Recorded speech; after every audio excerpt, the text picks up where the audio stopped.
하나님 말씀 누가복음 10장 38절로 42절까지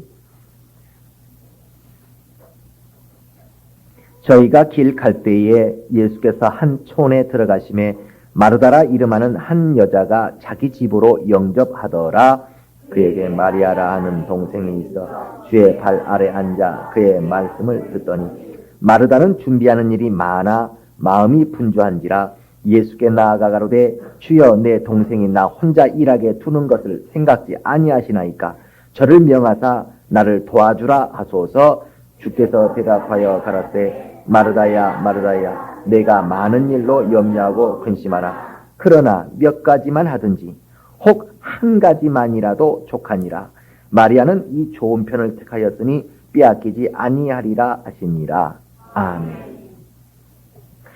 상을 빼앗기지 말자. 설교 제목부터 설교 요약을 한 목소리로 한번 읽읍시다. 시작. 상을 빼앗기지 말자. 하나님은 공의의 심판자이시다. 그는 율법으로 심판치 않으시니 육체의 외모를 취하지 않으시며 이는 예수의 피로 다 사하시나 오직 진리로 심판의 기준을 삼으시니 예수의 섬김만이 하나님을 기쁘시게 합니다. 그러므로 하나님을 섬긴다는 자마다 성령으로 말미암을지니 육으로 난 것은 육이요 성령으로 난 것만이 영이라 하시니 누구든지 성령을 거역하고 해방하면 금세와 내세에 사하심이 없다. 하나님은 반드시 수고한 자를 보상하시니 진리와 성령으로 행하라 하신다. 좁은 문으로 들어가기를 힘쓸지니 육체의 소욕을 이기는 자만이 마귀의 행악을 벗어날 것이요 좁은 문으로 들어가기를 힘쓸지니 육체의 모양을 내는 자마다 불법으로 하나님을 섬기는 자요 오직 진리를 배워서 깨달을지니 아들은 아버지의 일을 아므로 아무도 그의 상을 빼앗지 못한다. 예수 제자는 하나님이 그 수고함을 인정하시니 좁으나 좋은 편을 택하는 자이라. 아멘. 하나님은 공의의 심판자이시다. 세 번 하십시다. 하나님은 공의의 심판자이시다. 하나님은 공의의 심판자이시다. 하나님은 공의의 심판자이시다. 아멘. 하나님은 공의로 심판하시는 공의의 심판자이십니다. 공의로 심판하신다고 하는 것은 그 하나님의 공의가 무엇인가? 그 하나님의 절대 공의는 상 받을 자에게 반드시 상을 주신다는 겁니다. 그가 분명히 상 받을 일을 했는데 하나님께서 그에게 상을 안 주고 넘어가는 일은 결코 없다는 것입니다. 또한 그가 벌 받을 일을 하면 반드시 그에게 벌을 주고 넘어간다는 것입니다. 그러므로 혹시나 하고 하나님 앞에 번제하였다가 벌을 받지 않고 남아갈 수 있는 요행이라고 하는 것은 절대로 없다는 것입니다. 그러므로 우리의 믿음이 여기에 있으니 바로 하나님 앞에 내가 수고로이 일한 것이 있다면 반드시 그 수고한 만큼 하나님은 나에게 심은 대로 나에게 행하시고 내가 하나님 앞에 행한 대로 반드시 나에게 갚아주실 것을 믿기 때문에 우리는 하나님 앞에서 신앙 생활을 하는 것입니다. 그래 우리의 모든 예배하는 것이나 기도하는 것이나 우리가 하나님 앞에 전도나 용서나 겸손이나 낮아지는 이 모든 신앙의 행동들은 그저 우리가 사람 앞에서 자랑 삼아 해보는 것이 아니고 어떤 습관이나 어떤 조직에 의하여 의식으로 해보는 것이 아니라 하나님 앞에서 하는 것입니다. 하나님 앞에서 행하는 삶. 시작. 하나님 앞에서 우리가 왜 이걸 행하고 저걸 행하고 이걸 행하고 저걸 행하는가? 이것은 하나님이 우리를 다 이걸 지켜보시고 우리의 행한 그대로 하나님이 반드시 이것을 판단하사 저렇게 행하는 것은 저가 벌받을 일을 한 것이다. 저렇게 행하는 것은 내가 저에게 상 줄 일을 하는 것이다. 라고 모든 일거수일투족을 하나님께서 이 모든 것을 지켜보시고 반드시 그대로 심판해 주시기 때문에 그렇습니다. 이 심판은 나중에 우리가 육체가 죽은 다음에 천국 가서 받는 심판만을 말하는 것이 아니라 어제 행한 그것이 오늘 그대로 결과가 어제 내가 행한 그 선가 또는 악한 그 행위가 오늘 또는 내일 또는 한 달 뒤에 바로 멀지 않게 이것이 바로 우리에게 와진다는 것입니다. 또 어제 또는 오늘 행한 선한 일이 반드시 이것을 보상하시고 갚으시고 역사하시는 하나님의 역사가 내일 당장 있을 수도 있고 또는 한 달 뒤라도 또는 우리가 죽은 다음에 우리 자손들에게까지라도 반드시 그의 심판의 역사가 있어진다는 겁니다. 그러므로 우리가 오늘 성경에서 심판이라는 단어를 생각할 때 이 심판이라는 단어는 아주 먼 아주 내세 천국 가서 우리가 당하는 것만을 말하는 것이 아니라 오늘 내가 행한 모든 행위에 대하여 그대로 갚으심이 하나님으로부터 있는 이것을 바로 심판이라고 합니다. 심판은 어떤 사람들은 심판이라고 하니까 이건 뭐 땅이 무너지고 하늘이 꺼지는 종말을 자꾸 생각하는데 물론 심판을 함으로 인하여 종말이 옵니다. 그렇지만 종말을 심판이라고 하는 게 아니라는 거. 심판은 종말이 아니고 또 심판이라고 하는 것은 아주 너 심판받는다 이런 말이 아주 굉장히 어떤 형벌을 하고 하나님께서 아주 형벌을 내리는 그것을 심판이라고 하는 것이 아니라 사람들이 자꾸 율법 아래에 있다 보니까 자기가 지은 것이 우리가 예수 없었다면 우리가 가진 것이 뭐밖에 없어요. 다 죄밖에 없거든요. 하나님 앞에 만일에 우리가 예수를 통하여 진리를 모르고 정말 어떻게 행하는 것이 옳은 것인가를 우리가 알지 못하였던 시절에는 우리가 알지 못하였다 할지라도 우리의 행하는 모든 것들이 죄악만 행하고 있었다는 겁니다. 근본적으로 마귀 아래에 있어서 그때 그러다 보니까 자기 행한 것이 죄뿐이니 하나님의 심판하게 되면 뭐만 생각나겠어요? 그저 형벌받는 것만 생각난다. 그러나 심판이란 단어는 단순히 형벌만 하는 것을 말하는 것이 아니라 상 주는 것을 함께 말하는 것입니다. 그래서 뭔가 선한 일을 하는 자에게는 생명으로 하나님이 더 생명을 있도록 그에게 더 평강이 있도록 그가 더 영혼과 육체가 아주 생명이 있도록 역사해 주시고 그가 뭔가 하나님 앞에 선하지 못한 것이 있게 되면 그것에 대해서 반드시 하나님이 생명을 요구하여서 생명을 빼앗아 버리는 그의 육체의 생명을 또 환경의 생명을 그의 가정의 생명을 그의 자손에게 있는 생명을 그의 영혼에 있는 생명을 반드시 빼앗습니다. 이것을 벗어날 요행이라고 하는 것은 있지 않습니다. 그래 하나님이 이 모든 심판을 하실 때 그 모든 심판의 기준을 무엇을 두느냐면 바로 하나님의 말씀을 심판의 기준으로 둡니다. 그래서 우리가 생각할 때 우리 사람들은 자기 양심을 따라 예수 안 믿는 사람들은 자기 양심을 따라 선악을 구분합니다. 그래서 자기 양심에 조촉이 되면 그건 악한 것으로 여기고 자기 양심에 어떤 조촉이 안 되면 뭐 어때 이게 내가 뭐 아무렇지도 않은데 뭐 내가 이게 뭐 왜 나쁘다고 내가 여겨야 되느냐 할 정도로 자기 양심에 조촉이 안 되면 그걸 선하다고 여기는 것입니다.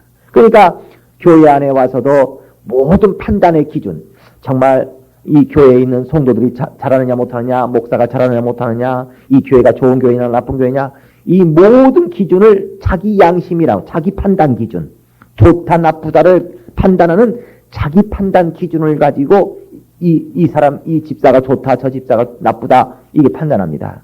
그러나 교회는 성도는 목사는 양심을 따라 판단받는 자가 아니라 무엇을 따라 판단받는 자? 하나님의 말씀대로 했느냐 안 했느냐를 가지고 판단받는 겁니다. 그래 공산주의 국가에서는 공산주의의 이념을 따라서 공산주의의 이념을 기준으로 해서 그 이념을 벗어나면 그건 아주 숙청 대상이고 잘못된 것이고 공산주의 그 이념에 부합하면 이건 좋은 것이고 이렇게 하는 것입니다. 또 민주주의 이념이라고 하는 것은 그 사상이 공산주의와 달라서 민주주의는 바로 자본주의 국가로서 자유경쟁을 하고 이같이 사유재산을 인정하며 이 같은 민주주의 체계의 이념이라는 곳이 있어서 이것을 또 반대한다면 그는 뭔가 잘못된 자로 보는 것이고 이렇게 하는 것입니다. 그래서 미국 사회는 미국법이 있고 한국 사회는 한국법이라고 하는 것이 있어서 미국은 미국의 법을 가지고 옳으냐 틀리냐를 기준하는 것이고 한국은 한국법에 의하여 옳으냐 틀리냐를 기준하는 것입니다. 그래서 한국에서는 그게 전혀 법에 안 걸리지만 미국에서는 법에 걸릴 수 있고 미국에서는 그게 불법이 아니지만 미국에서는 총 가지고 있을 수 있어요. 우리나라는 몰래 총 가지고 있어버리면 그거는 아주 큰일 납니다. 이같이 법이라고 하는 것이 왔다 갔다 할 수 있다. 이런 미국에서는 죄지만 한국에서는 죄가 아닌 이런 걸 가지고 하나님이 오늘날 우리에게 벌을 주거나 상을 주지 아니하신다는 것. 그래서 바로 미국 법을 가진 자는 미국 정부가 집행을 하고 형벌을 주고 한국 법 아래 있는 자는 한국 정부가 법을 주는 것처럼 그 상벌을 주는 것처럼 오늘날 우리는 하나님 앞에서 신앙생활하는 사람들은 하나님의 선악을 구분하시는 그 기준에 맞추어서 우리는 상을 받을 줄로 알고 또 벌을 받을 줄로 아는 자가 되어야 됩니다. 그러나 오늘 우리 신앙생활하는 사람들이 하나님께서 상을 주는 기준이 뭔 줄 모르고 벌을 주는 기준을 모르다 보니까 다 어떤 사람은 자기 양심을 따라 신앙생활하면서 내가 양심껏 이렇게 살았는데 왜 하나님이 나에게 상을 주지 않는가? 내가 굉장히 양심적으로 이렇게 살았는데 왜 역사를 안 해주시는가 하나님이? 내가 1년을 내가 양심적으로 살았는데 2년을 하나님 앞에서 양심적으로 살았는데 그러나 하나님이 그에게 생명의 역사를 하지 않아준 것에 대하여 실망하고 좌절합니다.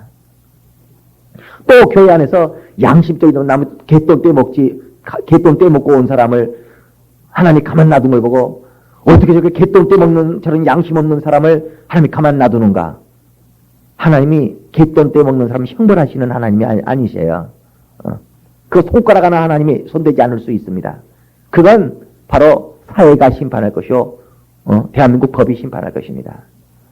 그러나 그가 하나님의 돈을 떼먹었다면 그 이야기가 또 달라져요. 예수 믿는 집사 돈을 떼먹었다면 또 이야기가 달라집니다. 그건 일반적인 돈 떼먹은 것이 아니라 그건 목사 돈을 떼먹었다면 그 이야기가 또 달라져 버려요. 그래서 똑같은 도둑질도 하나님이 교회 안에서 어떤 사람 물건을 도둑질한 사람을 형벌하지 않습니다. 그러나 하나님의 것을 그가 11조하지 않고 하나님의 것을 도둑질했다면 똑같은 도둑이지만 그건 하나님의 심판의 대상이 됩니다. 그러나 길거리 가다가 어떤 슈퍼에서 빵 하나 훔쳐온 사람을 하나님이 그를 심판하지 않습니다. 그건 대한민국 법이 심판합니다. 그래서 사람들이 이와 같이 심판자가 누구인가를 혼동한다 해. 심판에 관하여 많은 오해와 심판에 관하여 많은 혼동을 가지고 있습니다. 그러나 우리는 하나님의 심판, 시작. 이 하나님의 심판에 대해서 정확한 이해를 해야 됩니다. 오늘날 사람들이 그 심판의 기준을 모르다 보니까 자기의 어떤 기준, 자기의 어떤 양심, 자기가 학교에서 배운 어떤 교과서적인 어떤 기준 또는 자기가 인생을 살아가면서 자기에게 어떻게 정립된 어떤 인생의 어떤 기준을 가지고서 자꾸 목사를 판단하려고 그러고 집사를 판단하려고 그러고 교회가 하는 일을 판단하려고 합니다. 그러나 그것은 잘못된 판단 기준, 잘못된 잣대를 갖다가 가지고서 그런 심판하는 자입니다. 하나님의 심판 우리는 예수 믿는 사람은 집사나 목사나 모든 하나님을 믿는 사람들은 대한민국 국법 앞에도 우리가 대한민국 사람으로서 법 아래 있지만 우리의 신앙생활을 판단받는 것은 우리가 도덕과 윤리로 우리가 판단받는 사람이 아닙니다.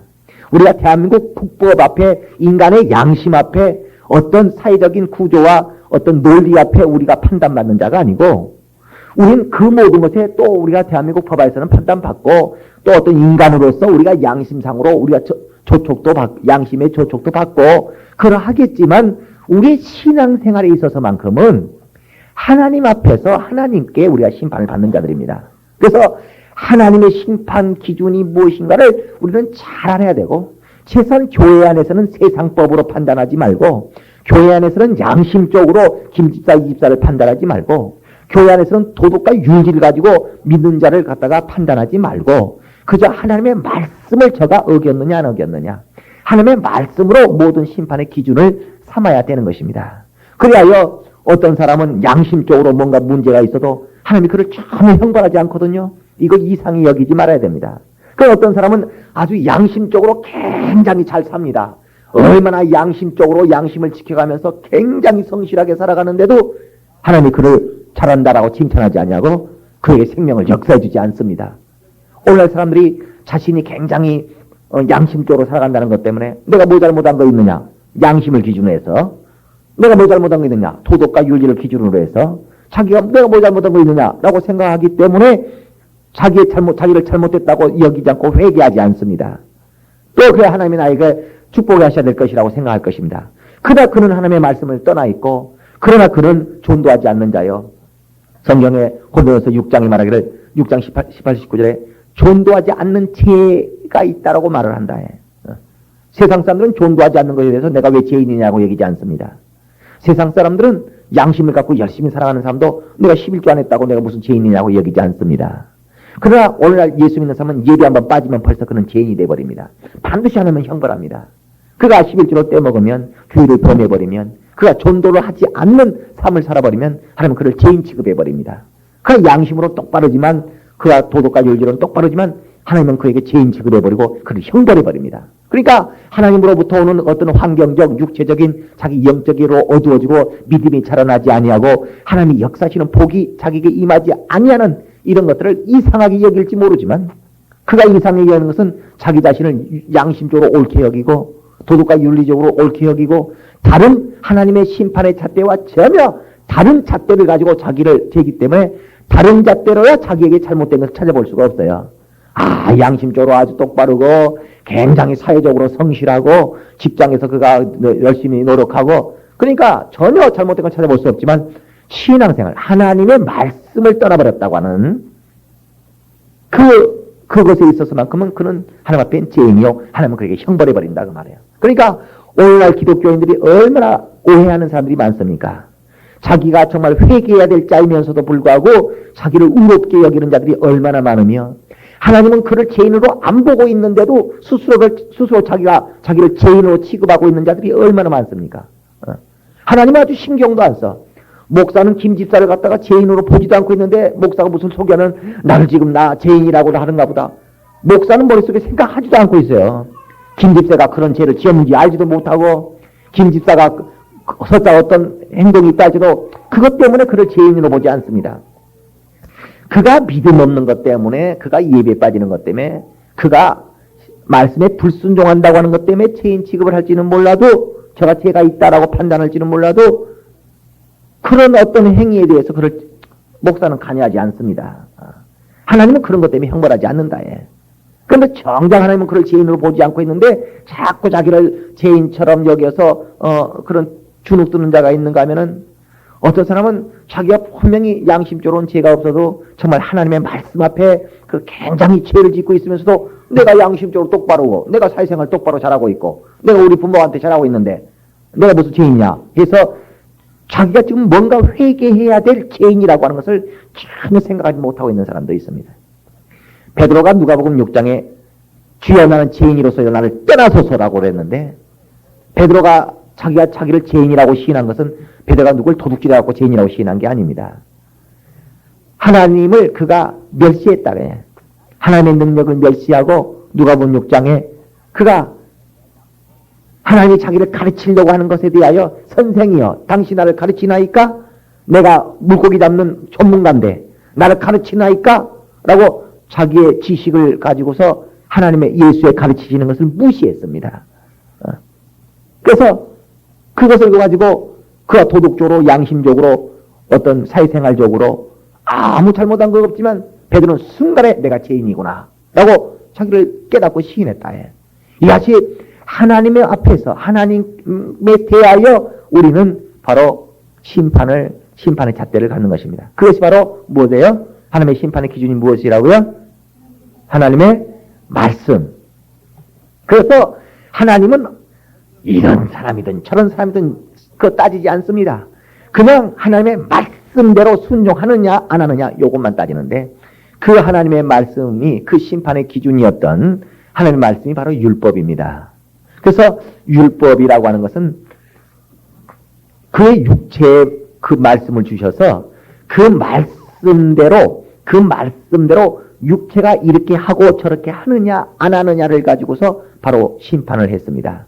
그래서 그 육체에 그 말씀을 새겨주어서 그 육체의 말씀을 명령하여 주셔서 그 육체가 그 말씀대로 하면은 반드시 하나님이 그를 축복하고 역사를 했습니다. 또 그 육체가 그 하나님의 말씀을 어기게 되면 반드시 그 육체에 하나님은 형벌을 역사하셨습니다. 그러나 오늘날 하나님은 그 율법을 폐하셨다. 그 율법을 폐하시고 지금은 율법보다 더 나은 법. 시작. 율법보다 더 강화된 법. 시작. 네. 그 율법보다 더 강화된 법, 진리라는 법을 가지고 하나님은 심판하신다. 하나님의 심판의 기준은 진리이다. 시작. 네. 오늘날 하나님이 뭘 가지고 우리에게 축복하시고 무엇을 근거로 가지고 우리를 형벌하실까? 그건 바로 진리라는 잣대, 진리라는 심판의 절대적인 기준을 가지고 그분은 역사하고 있습니다. 그러면 오늘날 우리가 신앙생활을 하는데 하나님 앞에 무엇을 보여서 우리가 상을 받으려고 할 것이며 무엇을 보이게 되면 우리가 형벌을 받는 줄로 알 것인가? 그건 바로 진리입니다. 그 진리가 무엇인가? 진리는 율법과 달리 그 진리의 명령을 그 사람의 마음속에다가 심습니다. 마음에다가 신비에다가 새겨주어서 네 마음이 이 말씀에 순종하느냐 안 하느냐를 바로 하나님은 보시는 것입니다. 그래서 단지 그의 육체 행함을 전혀 하나님은 신경 쓰지 않는다는 말은 아니지만 그 육체가 행하는 것으로 하나님이 보지 아니하시고 그 육체가 하나님의 말씀대로 순종할 때 네 육체만 순종하느냐 네 마음이 순종하느냐 네 마음이 순종하는가 내 마음이 순종하는가 시작 내 마음이 순종하는가 그래서 내 마음이 하나님의 뜻대로 하나님의 뜻대로 행하는가 뜻을 저버리는가 그러니까 율법은 하나님의 말씀대로 순종했지만 진리는 하나님의 뜻대로 순종하는 것입니다. 그러니까 오늘날 봉사하면서도 굉장히 봉사는 열심히 해요. 말씀대로 봉사하죠. 말씀대로 수고하죠. 말씀대로 전도하죠. 말씀대로 11조하죠. 말씀대로 그가 예배 나옵니다. 말씀대로 그 육체는 행하는데 그 마음이라고 하는 것은 얼마나 교만하고 아주 자기 의를 내세우고 도무지 그 마음은 하나님의 뜻을 벗어났다 해. 하나님이 정말 저러지 말았으면 하나님이 정말 이렇게 했으면 하는 그분의 원하시는 뜻이 있어요. 뜻이 있다 해. 그 뜻은 완전히 그 마음이 벌써 그 마음 자세가 마음의 그 마음 속에 품은 그 감정이 전혀 하나님의 뜻을 벗어나 있다는 겁니다. 그러니까 오늘날 수많은 기독교인들이 그렇게 열심을 가지고 하면서도 하나님의 역사를 보지 못하는 것은 그들은 정신없이 바빠요. 오늘 본문의 말씀 중에 마르다라는 여자와 마리아라는 여자가 있는데 마르다라고 하는 여자는 예수를 자기 집에 영접했다는 것입니다. 오늘 본문의 말씀에 38절에 저희가 길 갈 때 예수께서 한 촌에 들어가심에 마르다라 이름하는 한 여자가 자기 집으로 영접하더라 이렇게 얘기했어요. 그러니까 마르다가 예수를 자기 집에 영접한 것은 뭐 하려고 그렇게 했어요? 그를 섬기려고 예수를 섬기려고 그 예수를 섬기려고 뭐 하려고? 복 받으려고 한 겁니다. 그래서 예수를 섬기려고 그 자기 집에 영접을 했는데 그래서 예수를 섬기라고 그냥 부엌에서 반찬을 만들고 뭘 만들고 청소를 하고 방석을 꺼내다가 막 드리고 아주 분주하게 막 하고 있는데 그의 여동생 마리아가 전혀 자기의 일을 돕지 않고 자기는 그냥 굉장하게 봉사하고 굉장하게 일하고 하는데 저 마리아는 일 안 하고 있어요. 일 안 하고 있으니까는 아주 화가 나가지고 예수여 저 마리아로 나를 좀 돕게 하소서. 나는 이렇게 주를 위하여 봉사하고 주를 위하여 이렇게 내가 열심히 하고 고생하고 있는데 마리아는 저 뭐하고 있습니까? 하니까 예수께서 누구 편 들었을까? 마르다 편을 들지 않고 마리아 편을 들었다는 거. 그래서 마르다야 너는 정신없이 분주하다마는 이 모든 것들이 너는 다 상을 빼앗긴다. 네 수고는 헛것이다. 라고 예수께서 말씀하시는 겁니다. 그래서 그 뒤에 말하기를 차라리 몇 가지만 하든지 아니면 단 한 가지만도 하나님 앞에 똑바로 한 것이 있으면요 그런 역사가 일어난다는 겁니다. 그러니까 어떤 사람은 제가 목회하면서 보면요 어떤 사람은 한 8가지 9가지가 참 형편없어요. 신앙생활에 여러 가지가 형편없어요. 그 대다수의 신앙생활이 형편없다고 말이에요. 근데 어떤가 하나만큼은 정말 기가 막혀요. 정말 어떤가 하나만큼은 아주 기가 막혀요. 그 정말 바로 그거다. 하나님이 그냥 완전히 흡족하시도록 그거 하나는 해요. 그 사람의 역사가 일어나요. 몇 가지든지 아니면 단 한 가지라도 정말 하나님 앞에 똑바르게 정말 그분의 마음을 그분의 말씀대로가 아니고 그분의 뜻대로 한 가지라도 정말 우리의 신앙생활을 제대로 하면요 그것 때문에 역사를 본다는 것을 아셔야 됩니다. 우리의 신앙생활이 10가지가 완벽해야지 하나님이 역사하시는 게 아니라는 거. 율법 안에 있는 바리새인들은 자기의 행함이 하나님 앞에 100% 아주 그냥 10가지가 완전히 아주 굉장해야지 역사한다고 생각할 것입니다. 그런데 어떤 사람들은 한 7가지, 8가지가 9가지가 신앙생활이 굉장히 훌륭해요. 훌륭한데 아주 그 사람에게 역사가 안 일어나거든. 모두 잘하는데 그 사람이 역사가 안 일어나요. 정말 이적이 없다 해. 왜 역사가 없어요? 하나님이 나 다 건강하게 해주시고, 그래 건강하게 해주시고 새끼 밥 먹고 살게 해주고, 그건 백합화한테도 해주는 것이라는 겁니다. 그건 참새한테도 해주는 것이라는 겁니다. 이적과 기사. 시작. 정말 사람들이 눈이 동그래질 정도로 어떻게 이런 일이 있을 수 있는가. 이적과 기사가 그게 일어나지 않는다 해. 그치. 맨날 타던 차 그대로 타고 살던 집 그냥 하고 입도 놓고 그냥 입고, 그쵸. 가진 직분 그 직분 5년 10년을 마르고 닳도록 그 직분 감당하고, 그저 새끼밥 작년에도 새끼밥 먹고 살더니 금년에도 새끼밥 먹고 살고, 이적과 기사가 없다. 굉장히 열심히 신앙생활하는데, 아주 세상에 그렇게 열심히 신앙생활하는데 이적과 기사가 없어요. 이 마리아까 마르다까? 마르다가 얼마나 많은지 모릅니다. 그럼 마리아는 그렇게 안 했어요. 마리아는 마르다처럼 이것도 하고 저것도 하고 막 굉장한 열심으로 아주 하나님 앞에 섬기고 봉사하고 충성하고 이런 모습은 없어요.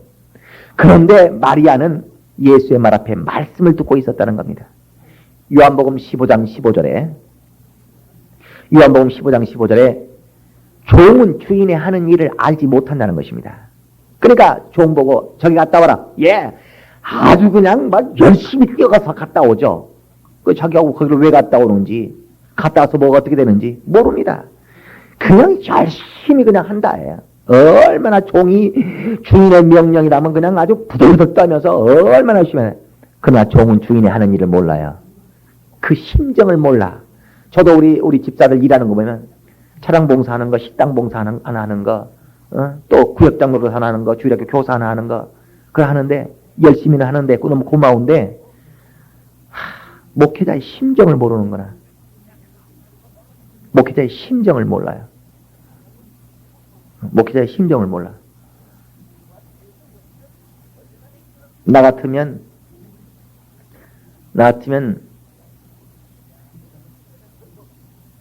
차량 봉사 하나를 해도, 식당에서 설거지 한 번을 하더라도 정말 어떤 심정이 있겠어요. 어떤 심정이 있겠어.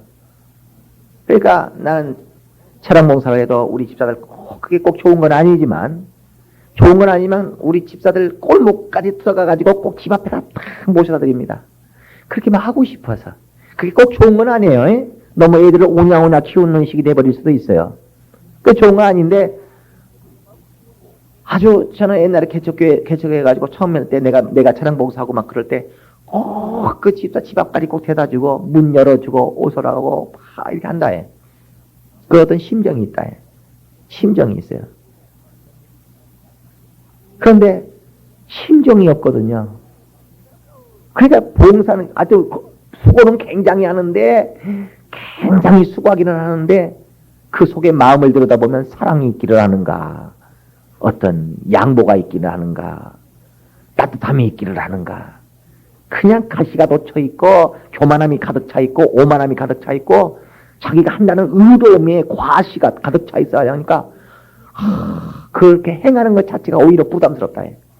오히려 행하는 것이, 그 열심으로 행하는 것이 오히려 부담스러울 정도로 그 마음은 아주, 이것은 까시고 그 마음은 아주 굉장한지 행함은 아주 엄청난데, 그러니까 저는 말씀을 자기 육체에다 새겨서 저 육체가 말씀을 굉장하게 순종하고 있지 저 마음에 새겨지지 않았구나. 육체는 사랑이 있는 것 같지만 마음엔 사랑이 전혀 없구나. 하나님의 말씀은 사랑입니다. 사랑. 하나님의 말씀은 자기를 낮추고 남을 높이라는 것, 종로를 하라는 거예요. 우리가 하나님의 말씀에 순종하는 것은요, 순종은 누구만이 하는 줄 아십니까? 시작. 종만이 하는 것입니다. 그래서 하나님의 아들 예수 그리스도는 그가 종이 아니시기 때문에 말씀에 순종할 일이 있는 분이에요, 없는 분이에요? 말씀에 순종이란 거 하는 것을 할 일이 없는 분입니다.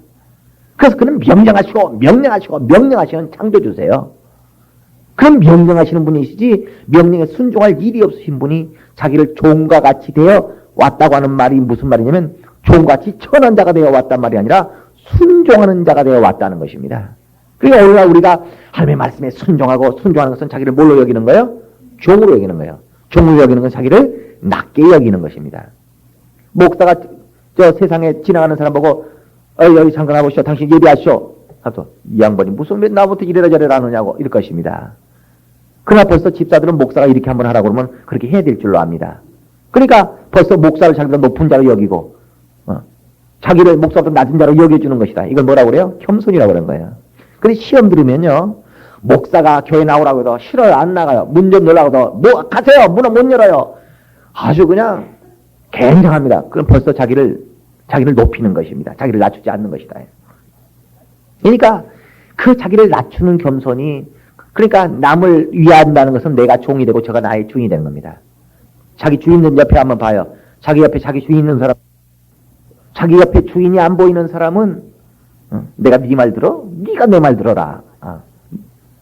내가 너보다 나죠? 내가 네 머리 꼭대기에 앉아있다 싶은 사람은 그 사람은 예수 믿는 사람이 아닙니다. 그 사람은 복받고 싶은 사람이 아닙니다. 복받고 싶은 사람 옆에 있는 주인들 한번 보셔요. 내 주여 한번 보셔요. 거기 안 보는 사람은 난 주인 없는 줄로 알 테니까 이제야 고개 돌리네. 자기 마음에 아주 어떤 자기를 높은 사람, 자기보다 높은 사람, 내가 저의 종이다. 저의 종이다. 그런데 구역장이 구역원의 종이 돼야 될 텐데 구역장이 무슨 과시야. 교구장이 교구원의 종이 돼야 될 텐데 아주 과시해. 그러니까 저게 종인지 아주 머리 꼭대기에 올라와 있는 상전인지 아주 불안스러워가지고 그러니까 하나님의 말씀에 순종이라고 하는 것은 그가 자기를 낮아지는 것이다. 그런데 그걸 못 보겠어요. 그러니까 주라고 그가 봉사하고 충성해가도 이적과 기사가 없는 겁니다. 정말 오늘 요즘날 세상이요 어린애들도 우리 자식들도 기독 속에 부모 말도 듣기 싫습니다. 야 너 머리 좀 이렇게 하고라. 듣기 싫어 조용해. 뭐 이렇게 하지 마라. 너 그 손 좀 씻고 밥 먹어라. 듣기 싫어 말하지 마. 아무튼 자기한테 뭐 이렇게 하라 저렇게 하라 이렇게 하라 저렇게 하라. 명령하면은 아주 죽어버리려고 합니다. 죽어버리려고 해요. 너 이렇게 해서 이거 좀 방 좀 열어라. 싫어 나 뭐 이렇게 하지 마라. 야 그 빨간 옷 입자고 노란 옷 좀 입자. 싫어 나한테 뭐 이렇게 하지 마라. 무슨 지시 어떤 명령하는 것을 아주 죽어버리려고 합니다. 굉장히 자기를 높인다 해요. 누구 말을 듣면 자기는 아주 바보되고 아주 병신되는 줄 알아요. 누구 말에 순종했다가는 그게 자기 애미요 자기 애비라 할지라도 자기 애미애비가 이렇게 좀 해라 말을 해도 그 말대로 했다가는 자기가 굉장히 바보고 아주 굉장히 못난이가 돼버리고 굉장히 그런 줄 알아버립니다. 또 귀하이 그 말을 갖다 안 들으려고 그러고 오히려 엄마한테 지시하고 아버지한테 지시하고 이렇게 저렇게 이렇게 저렇게 요즘 애들이 어른한테 반말을 합니다. 존댓말 하지 않습니다. 자기도 높다는 거지. 야 애미야 내가 너보다 더 어른이다. 야 애비야 내가 너보다 더 어른이다. 굉장히 높아져 버렸습니다. 그러니까 이 세상이 얼마나 높아져 버렸는지 그러니까 오늘날 교회 안에서도 그대로 교회가 그러니까 세상이 그러고 세상이 그러니까 교회가 오늘날 그런 거거든요. 교회 안에 있는 사람들이 얼마나 자기를 높이겠습니까? 그러니까 마치 자기가 종이 된 것처럼 몸은 분주하게 그 말씀에 순종하고 있지만 사실은 그 마음은 지극히 높아져 있거든요. 아주 여러분 봉사하는 사람들 한번 보세요. 우리 교회 안에서 봉사하는 사람이 있죠? 여러분이 한번 보세요. 그 사람이 몸은 수고하고 있는데 그 마음이 얼마나 높아져 있는가. 아주 무서울 정도로 그냥 잘못 끊어졌다가 큰일 날 정도로 높아져 있습니다. 그에게 하나님이 역사할 수 있겠습니까? 그 심령 속에 하나님은 그 심령을 보시는데 그 율법으로 판단하냐고 진리로 판단하시는 하나님께서 이적과 기사를 그에게 과연 나타내시겠습니까? 마리아는 예수의 발 앞에 앉아서 어떻게 하면 역사를 받을 수 있는 순종을 할 수 있는가? 어떻게 하면 이적과 기사가 있는 순종을 할 수 있는가? 시작. 이걸 깨달으려고, 이걸 배우고 그 다음 움직이려고, 이걸 배워서 움직이려고 했다 해. 그래서 아주 서둘러서 그냥 내가 굉장히 믿음이 있으니까 움직일 수 있고 내가 굉장히 믿음이 있으니까 내가 순종할 수 있고 내가 굉장한 믿음이 있으니까 내가 이렇게 봉사할 수 있고 이렇게 설쳐된 것이 아니고 차라리 많이 하지 못하더라도 몇 가지나 단 한 가지라도 제대로 하려고 했다. 하나님의 역사를 볼 수 있도록 아주 단 한 가지를 순종을 해도 하나님의 역사를 볼 수 있도록 제대로 하기 위하여 말씀을 배우려고 했다고 말입니다. 오늘날 성경 공부 안 들어오고 예배 들어오는 사람들 보면 불안해 죽겠어요. 차라리 예배 들어오지 말고 성경 공부 들어왔으면 좋겠어요. 그러니까 좀 배우려고 해야 되는데 직분자들이 성경 공부를 안 들으면 불안해 죽겠어요. 저들은 다 자기 생각대로 자기 고집대로 자기 성질대로 할 거 아니냐. 모든 직분 감당을. 하나님이 뭘 원하시는지 배우고 그렇구나. 하나님의 심정이 그거구나. 하나님이 나에게 원하시는 것이 그런 거구나. 그러니까 전도를 할 때 이렇게 해야 된다 그 말이지. 그 전도할 줄을 알고 전도를 해야 될 텐데 전도할 줄을 모르고 그냥 전도로 나가버린다. 배우질 않으니까. 봉사할 줄 알고 봉사를 해야 될 텐데 봉사를 자기 멋대로 해버리고 그래 열심히 막 해버린다. 자, 로마서 10장 한번 봅시다. 로마서 10장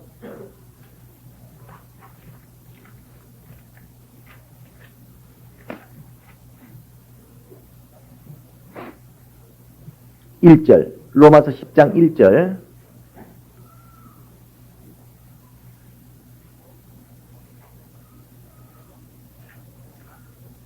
로마서 10장 1절 시작. 문제가 내 마음에 원하는 바와 하나님께 구하는 바는 이스라엘을 위함이니 곧 저희도 구원을 얻게 합니다.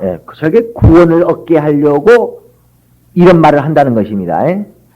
뭐 하게 하나님의 역사를 보도록 해주기 위하여 이런 말을 한다고 말이에요. 무슨 말을 하느냐? 2절과 3절 아주 큰 소리로 하세요. 배에다 힘주고 시작. 내가 증거하노니 저희가 하나님께 열심히 있으나 지식을 쫓긴 것이 아니라 하나님의 의를 모르고 자기의 의를 세우려고 힘써 하나님의 의를 복종치 아니하였느니라. 저희가 하나님께 열심히 있으나 지식을 쫓은 것이 아니다. 누가 그랬단 얘기야? 본문에서 마르다가 그렇게 했다는 거야. 뭔가 좀 알고 그렇게 한 것이 아니다 그 말이야. 지식을 쫓은 것이 아니에요. 하나님의 의를 모르고 자기 의를 세우려고 힘써 하나님의 의는 복종치 않았다. 누가? 하나님께 열심히 있는 자가. 하나님께 그렇게 열심히 있는 자가 하나님의 의를 복종치 아니한다. 그에게 하나님이 역사하시겠어요? 안 하시겠어요? 오히려 그가 하나님의 일을 세우는 자가 아니라 하나님의 일을 더 그르치는 자들이 얼마나 많은가. 그래 마리아는 예수의 발 앞에서 정말 내가 어떠한 자로서 내가 어떻게 복종해야 될 것인가. 율법은 이렇게 복종한다 하지만 진리는요 정말 어떻게 복종할 것인가를 알아야 됩니다. 그래서 요한복음 15장 15절에 아까 말씀드린 것처럼 좋은 주인의 하는 일을 알지 못하지만 율법 아래 있는 자는 하나님의 종들이에요. 하나님을 아버지라 부를 수 없는 종들입니다. 그들은 열심은 있어도 하나님의 심정을 몰라요. 그러나 아들은 그렇지 아니하니 아들은 아버지 하는 일을 다 안다. 그래서 마리아는 예수의 발 앞에 엎드려서 정작 하나님이 원하시는 게 무엇인가? 왜 저 아랫마을을 갔다가 오라고 하시는가? 종은요 주인이 야 돌쇠야 너 아랫마을 너 김대감집 갔다 와라.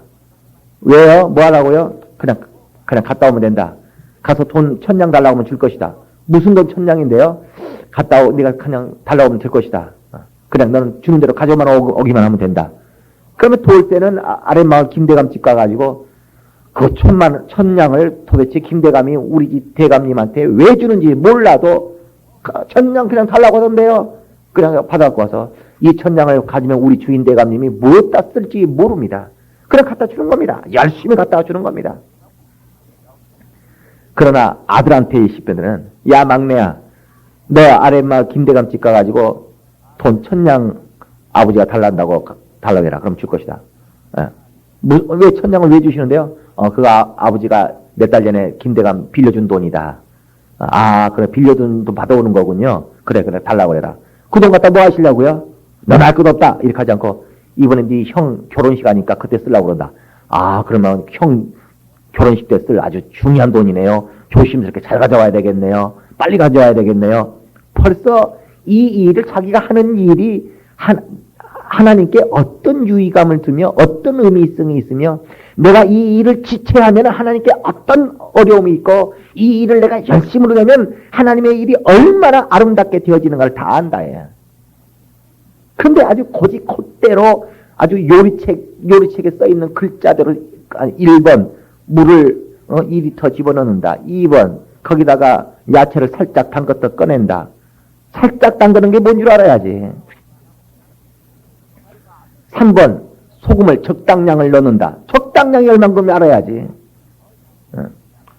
아주 신앙생활을 갖다가 그런 식으로 아주 요리책에 써있는 순서대로 요리하듯이 신앙생활하는 사람들이 있어요. 그렇게 할 줄을 모른다. 그럼 어떤 요리할 줄 아는 사람은 김치찌개 만드는 사람들은 요리책 보관 합니다. 탁탁탁탁 하면은 그냥 탁탁탁탁 소금 딱 집어넣고 이렇게 하면은 벌써 맛있다 이렇게. 그래 할 줄 알았고 그냥 한다. 벌써 마음속에가 이 음식을 맛있게 만들어야 되겠다. 이걸 내 남편한테 이게 먹이면은 내 마음에 기쁨이 되겠다. 우리 자식들이 건강하겠다. 이거 먹고 벌써 머릿속에 이런 걸 다 생각한다.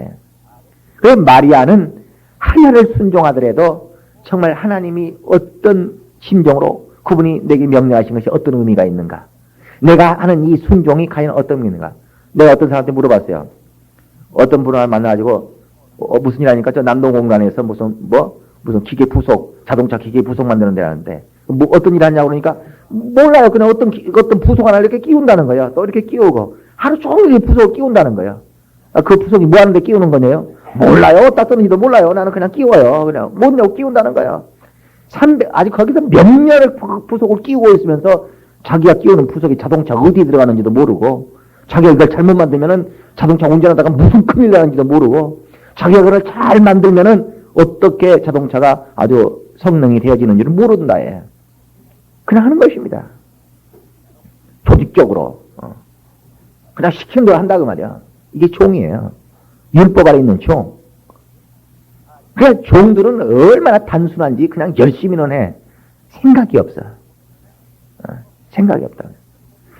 우린 마르다처럼 일할 것이냐, 마리아처럼 정말 하나님이 내게 명령하신 명령의 의미가 뭐냐, 정말 내게 주신 이 기쁨, 내가 하는 이 신앙생활, 내가 하는 이 예배가 그냥 왔다가 가는 것이 예배인지, 정말 이 예배 속에서 어떻게 내가 예배를 해야 되는 것인지, 정말 11조를 갖다 돈 내면 내가 11조를 한 것인지, 정말 11조를 왜 내며 어떻게 할 것인지, 뭔가 좀 알고 좀 하는 신앙생활, 뭔가 좀 알고 하는 신앙생활 하셔야 됩니다.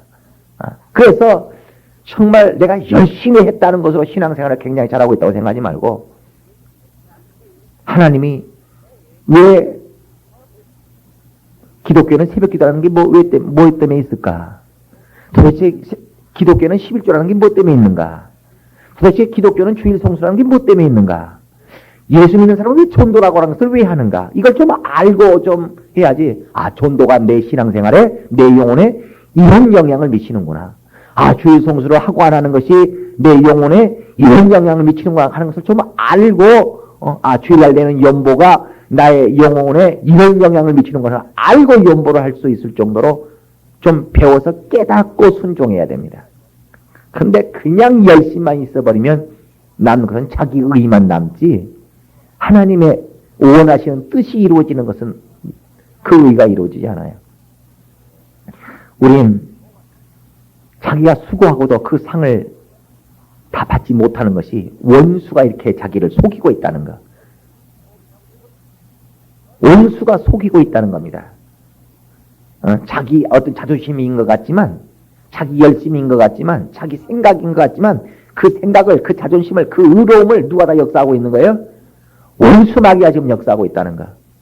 그래서 예수께서 마리아에 대하여 마르다에게 말하기를, 마르다야, 마리아는 바로 좋은 편을 택하여서 저는 상을 결코 빼앗기지 않는다. 너는 10가지를 하고도 수고는 했는데 뭐가 없어요? 상이 없어. 하나님이 그걸 보상하지 않아. 그런데 마리아는 단 한 가지를 해도 그 한 가지를 한 거에 대하여 반드시 하나님이 보상하는 역사가 있다 그 말이야. 실속 있는 신앙생활. 시작. 뭔가 신앙생활을 이처럼 해야 됩니다. 보상, 상을 빼앗기지 않는 신앙생활을 해야 됩니다. 그 유일한 방법이 뭐냐면 알고 하는 거예요. 그냥 육체가 이렇게 행했다는 것으로 내 행위로 의를 삼지 말고 하나님의 심정을 내 안에 품고 하는 것입니다. 그래 우리는 모든 하나님 앞에서 신앙생활이 좁은 문으로 들어가는 신앙생활. 시작. 그래 오늘 교회 와서 10명의 일꾼이 있으면요, 그렇죠, 저기 의에 젖어가지고 하는 사람 9명 있습니다. 근데 어떤 사람은 한 사람은 다른 사람하고 자세가 틀려요. 그러니까 남들과 다른 넓은 문으로 많은 사람들이 저렇게 할 때, 많은 사람이 저런 식으로 신앙생활 할 때 나는 유별나게 이렇게 한다.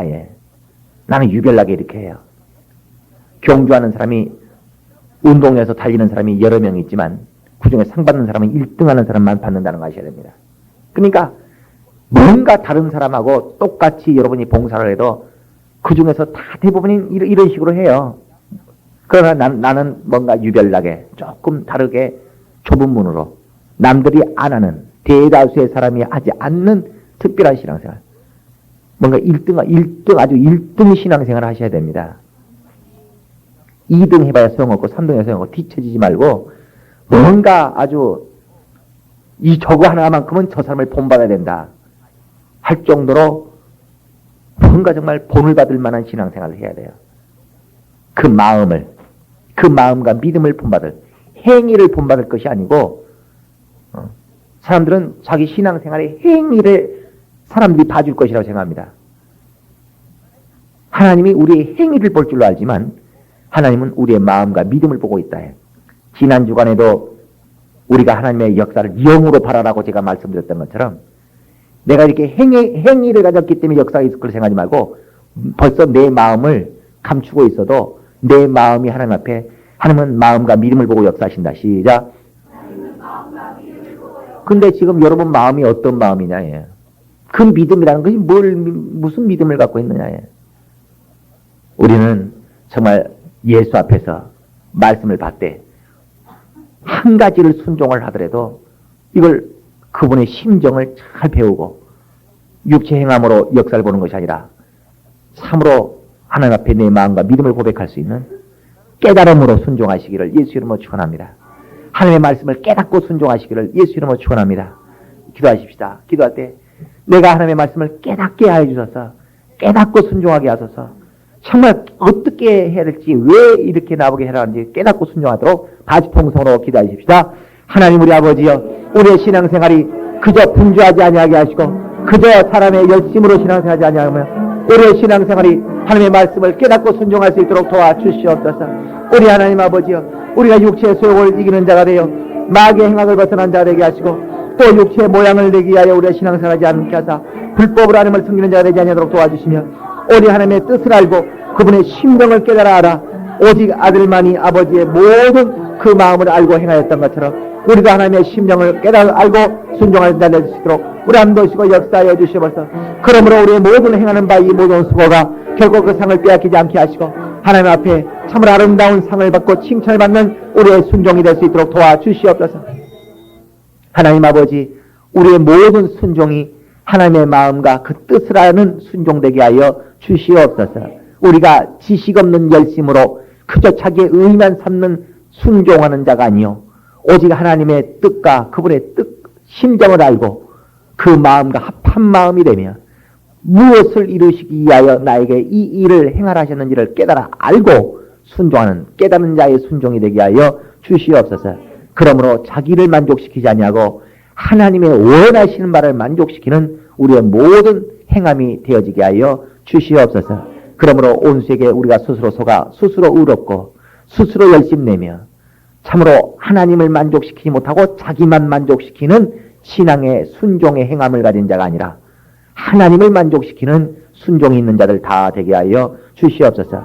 원수 마귀가 우리의 모든 수고를 헛되게 하여 우리가 수고하고도 상을 받지 못하도록 속일지라도 우리는 상을 빼앗기지 않는 자가 되어 참으로 좁은 문으로 가는 자요 좋은 편을 택하여 결코 상을 빼앗기지 않는 자가 되게 하여 주시옵소서. 우리의 신앙생활 속에 이적과 기사를 바라보게 하여 주시옵소서. 예수 이름 받들어 기도드리옵나이다. 종을 하나님이 기뻐하시는지 우려하시는지를 자꾸 생각해 보면서 열심의 순종을 행하시기를 예수 이름으로 축원합니다.